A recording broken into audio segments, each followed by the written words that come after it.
안녕하세요. 오늘도 사연 살롱을 찾아주셔서 감사합니다.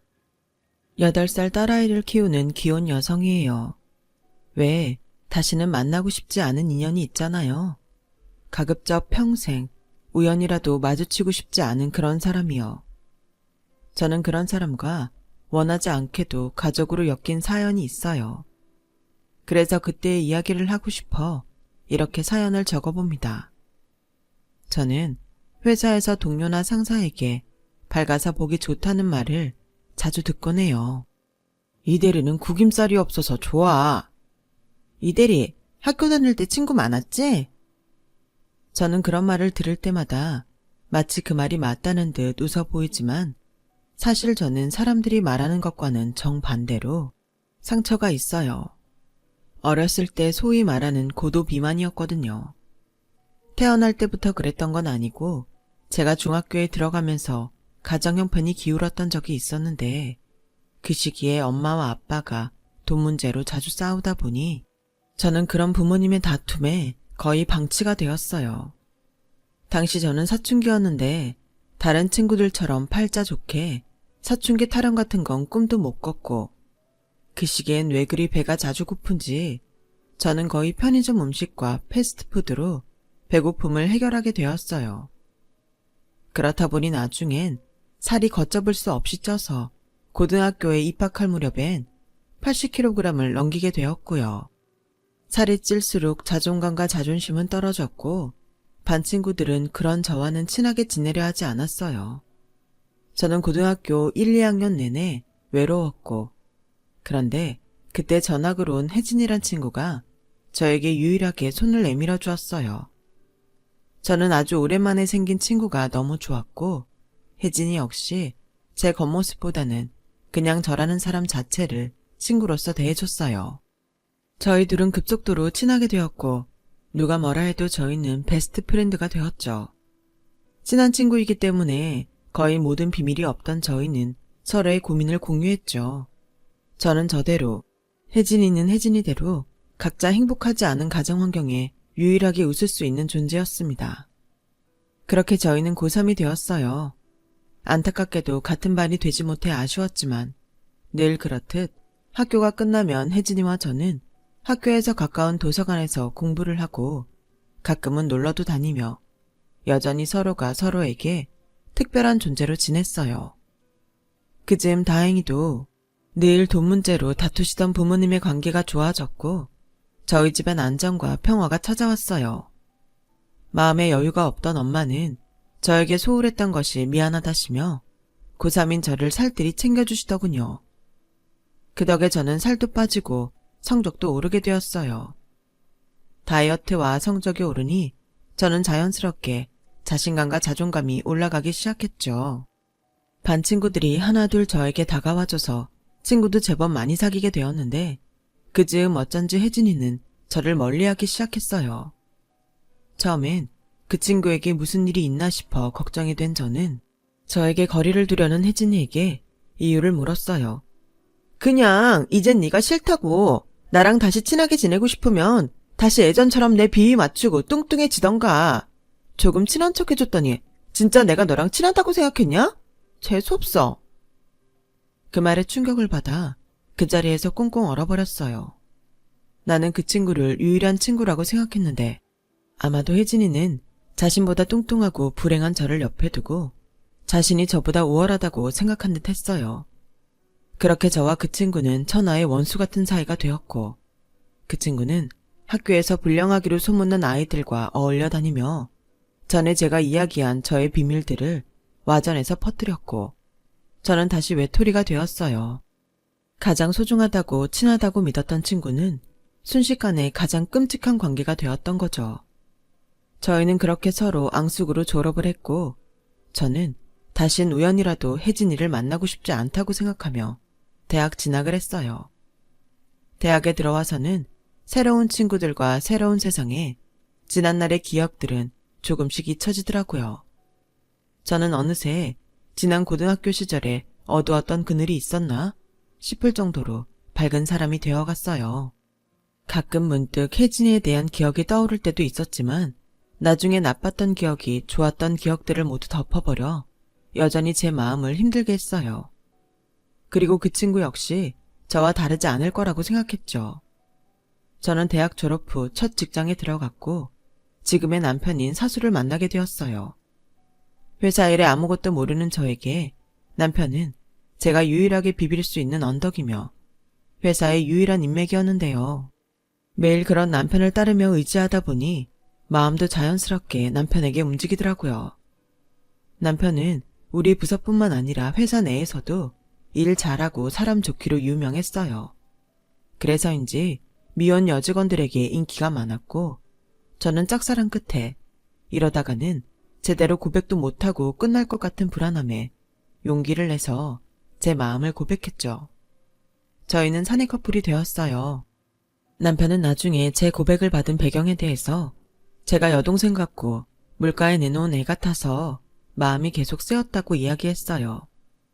그 후 저를 회사에서도 회사 밖에서도 다정하고 젠틀하게 잘 챙겨줬어요. 저는 그런 남편의 스위트한 모습에 결혼까지도 생각했는데요. 이런 제 마음을 하늘이 알았는지 뜻하지 않게 빨리 찾아온 작은 생명으로 저희는 만난 지 1년 만에 결혼을 하게 되었어요. 저는 20대, 남편은 이제 막 30이 되었을 무렵이라 그리 준비가 되어 있진 않았지만 저희 둘은 서로의 마음에 확신이 있었습니다. 우리 둘 사이에 아이까지 생겼으니 결혼을 하지 않을 이유는 없었어요.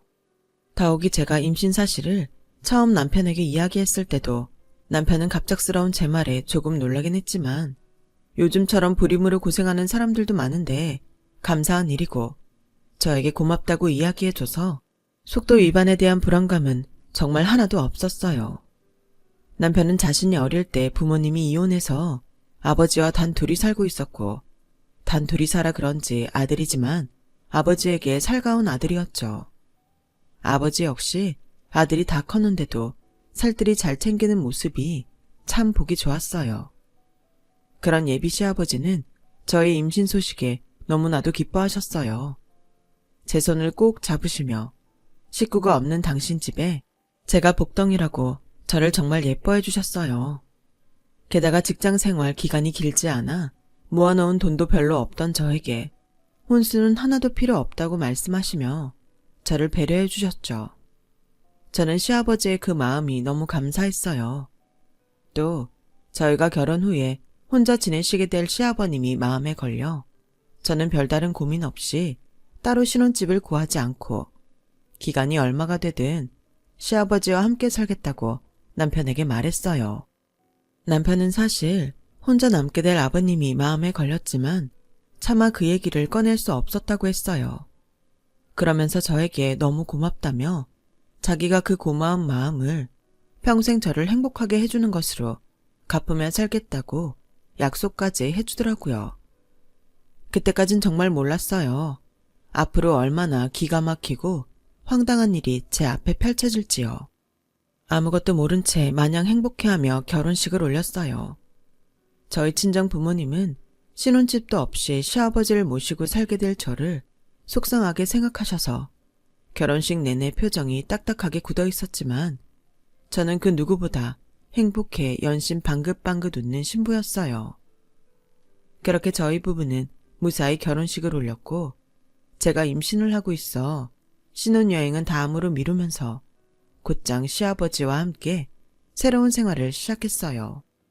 다른 사람들은 신혼인데 시아버지와 함께 사는 저에게 정말 안 불편하냐고 재차 물어보더군요.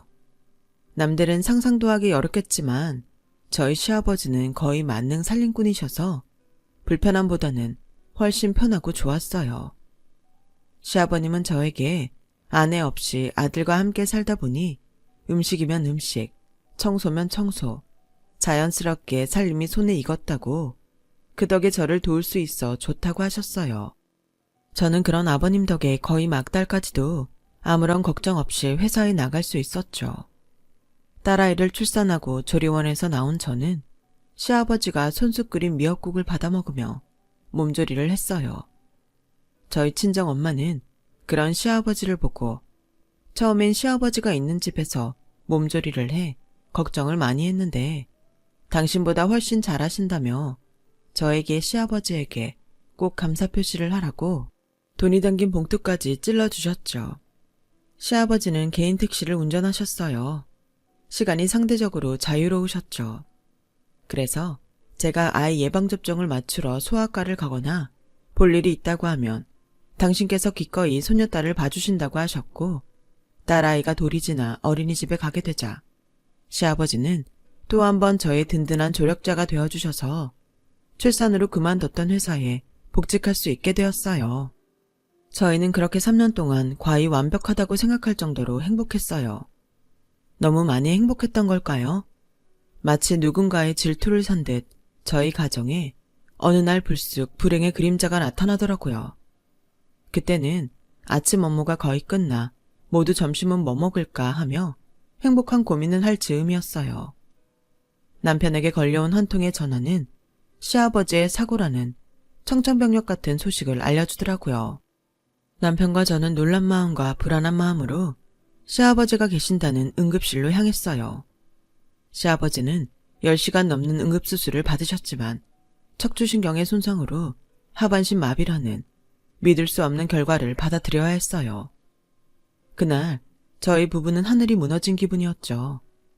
저는 기꺼이 간병인 말고 제 손으로 병간호를 하겠다고 했어요. 하지만 의식을 회복한 시아버지는 제 뜻을 강력하게 거부하시며 이렇게 말씀하셨어요.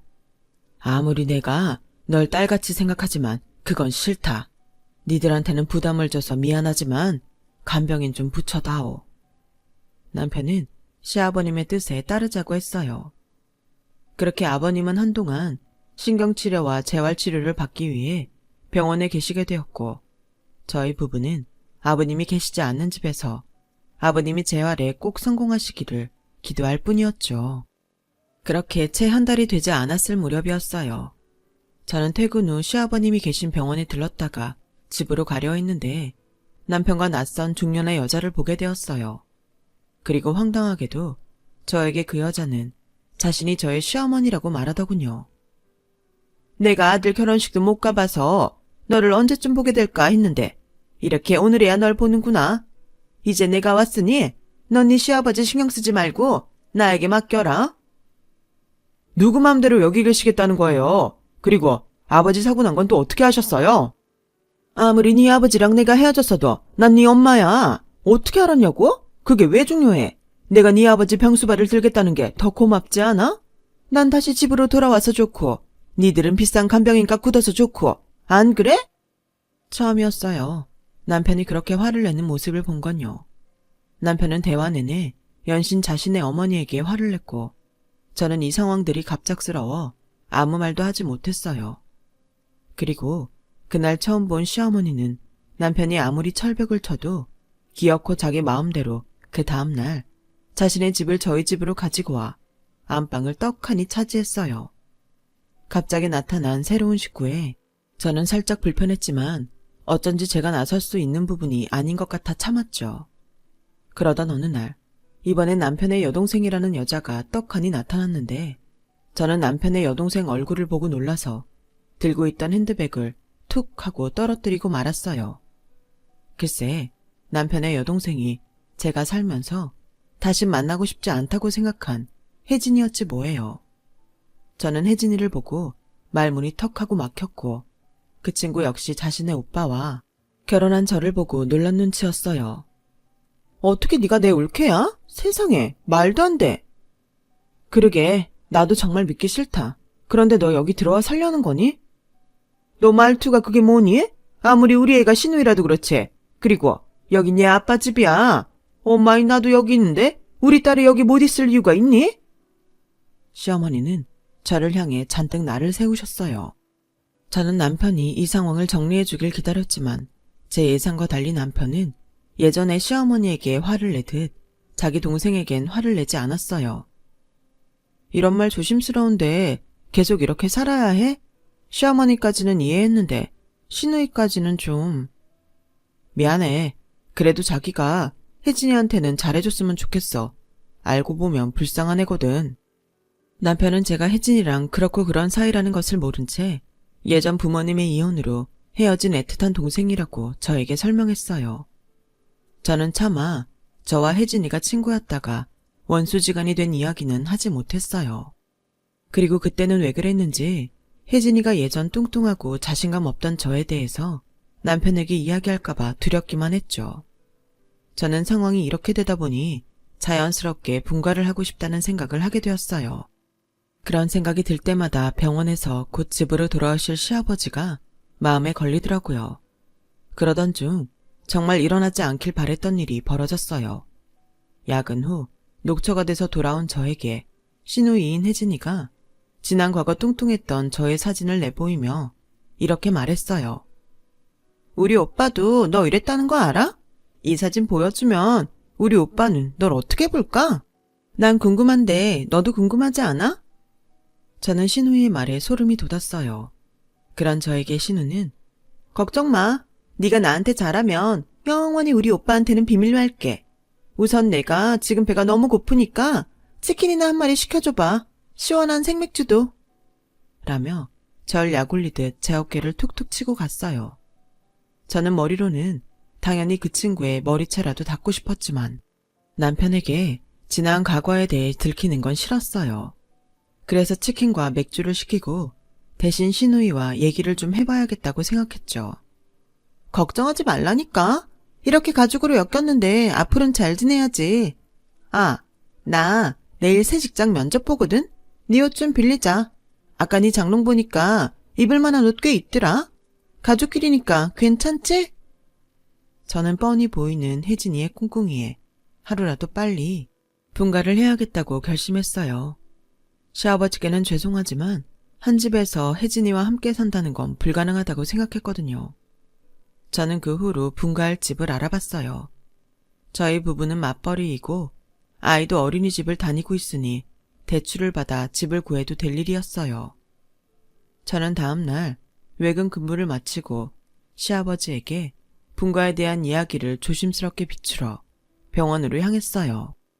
그런데 이미 시어머니가 제 마음을 어떻게 알았는지 시아버지에게 저희 부부를 분가시켜주자고 이야기를 하고 계시지 않겠어요? 저는 조심스럽게 두 분의 대화를 엿들었어요. 당신도 이제 곧 집으로 올 텐데 걔네들은 이제 분가하라고 할게요. 그걸 왜 당신이 결정해? 당신이랑 나 이혼하고 남남인 거 몰라?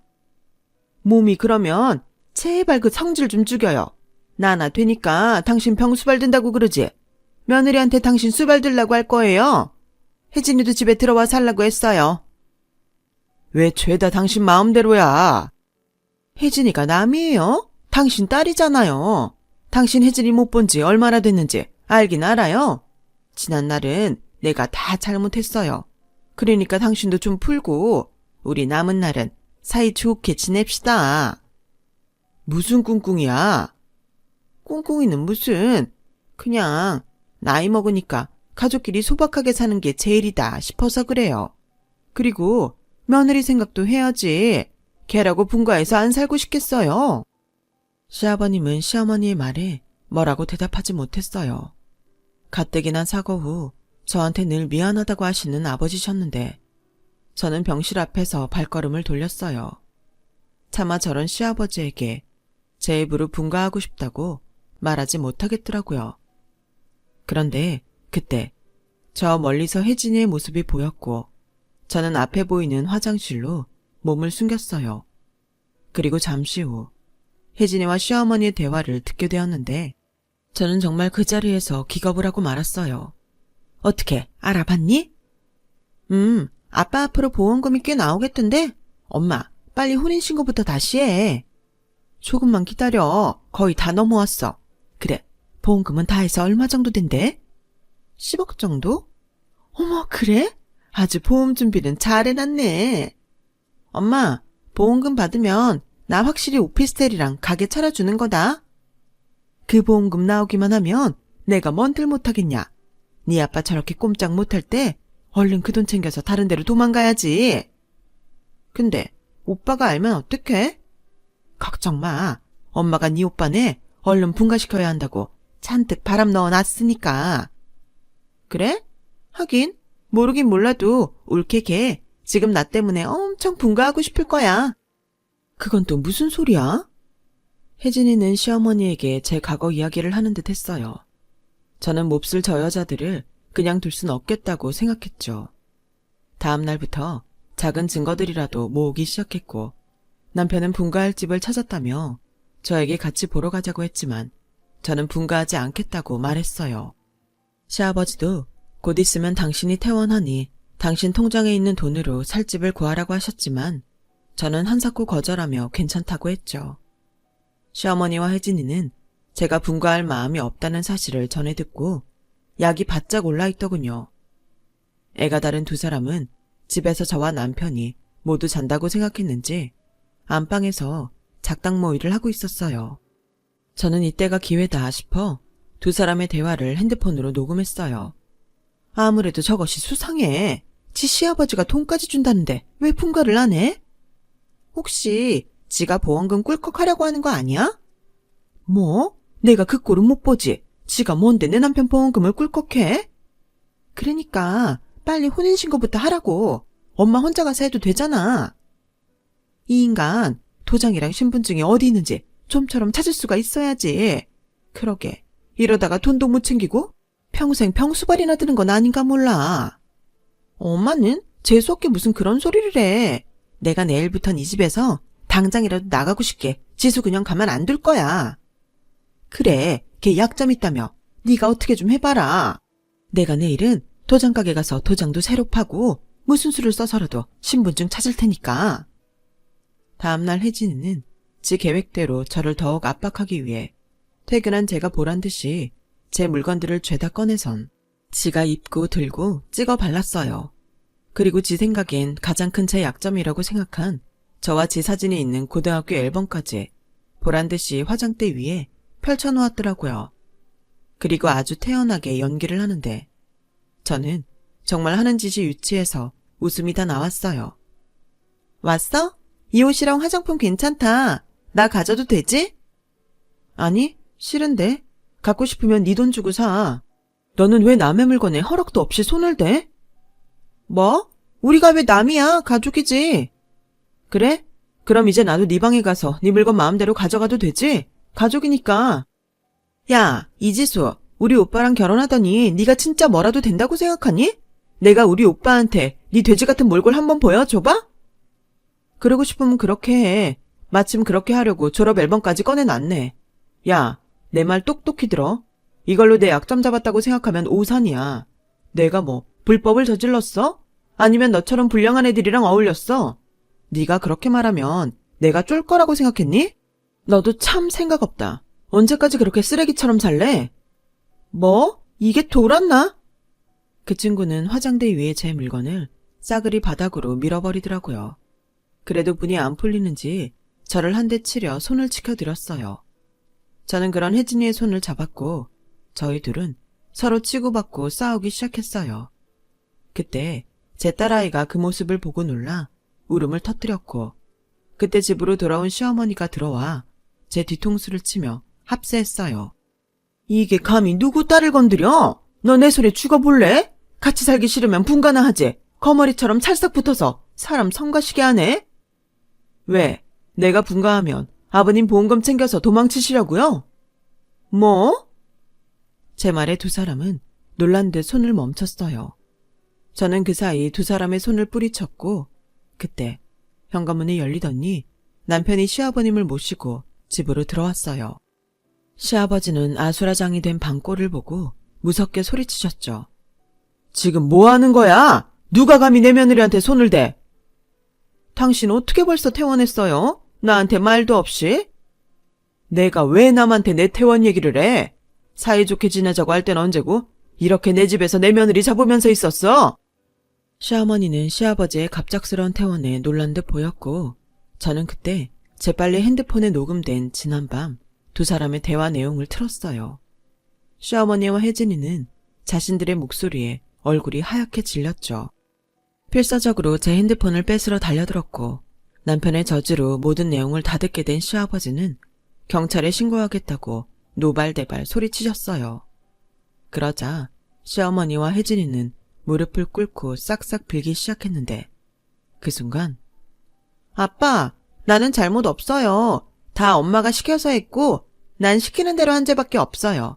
엄마랑은 남이어도 저는 자식이잖아요. 아빠, 저는 용서해 주세요. 네? 신우이는 자신의 엄마를 배신하며 살려고 발버둥 쳤어요. 저는 신우이의 바닥을 치는 인성에 혀를 내두를 수밖에 없었어요. 시아버지는 당장 나가지 않으면 정말로 경찰을 부르겠다고 엄포를 놓으셨고, 시어머니는 정말 후다닥 당신 짐도 미처 다 챙기지 못한 채 주랭랑을 치고 말았어요. 그러는 사이 신우이는 혹시나 하는 기대가 있었는지 어물쩍거렸는데, 시아버지는 그런 신우이에게 이렇게 말씀하셨어요. 필요에 따라 지 애미도 버리는 딸 나도 버릴란다. 어차피 너도 네 엄마랑 같이 내 보험금 가로채려고 했잖아. 그 죄는 자식이어도 내가 용서할 수가 없다.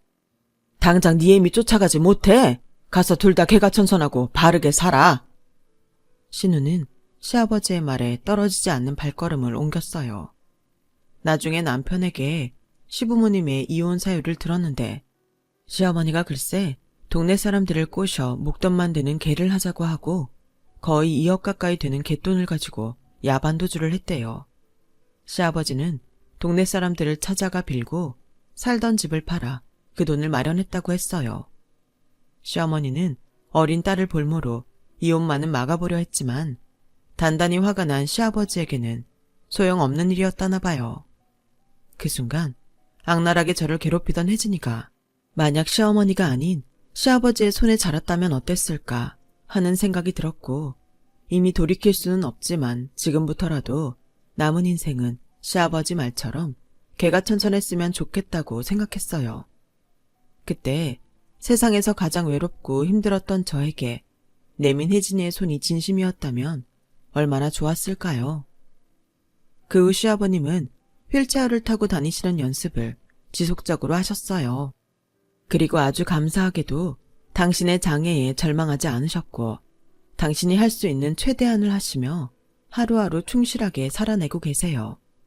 시아버님은 혼자도 괜찮다고 자꾸 저희 부부에게 분가를 하라고 하셨지만, 저는 여전히 시아버님과 함께 지내는 것이 좋아 고집을 피웠고, 시아버님은 제 고집에 포기한 듯 얼마 전 당신의 보험금으로 아파트를 구입하셨는데, 글쎄 제 이름으로 계약을 하셨지 뭐예요.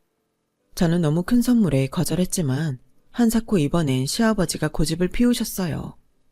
저는 받아도 될까 싶었지만 명의가 뭐 중요하겠어요. 우리 가족이 함께한다는 것이 더 중요하죠.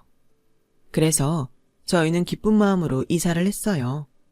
매일매일 아버님 말씀 따라 평화로운 일상을 감사하는 마음으로 살고 있어요. 감사하는 마음과 작은 것에도 만족할 수 있는 마음. 저는 앞으로의 삶에 있어 이 두 가지의 마음가짐은 꼭 잃지 않고 살아가려고 합니다. 끝으로 아버님이 건강하게 오래 사셨으면 좋겠습니다. 제 긴 사연 들어주셔서 감사해요. 여러분들도 오늘 하루 감사한 마음으로 온전한 행복 느끼시길 바랄게요. 여러분, 사연 댓글에 응원과 현명한 조언 부탁드려요. 좋아요와 구독은 저에게 큰 힘이 됩니다. 오늘도 좋은 일 가득하세요.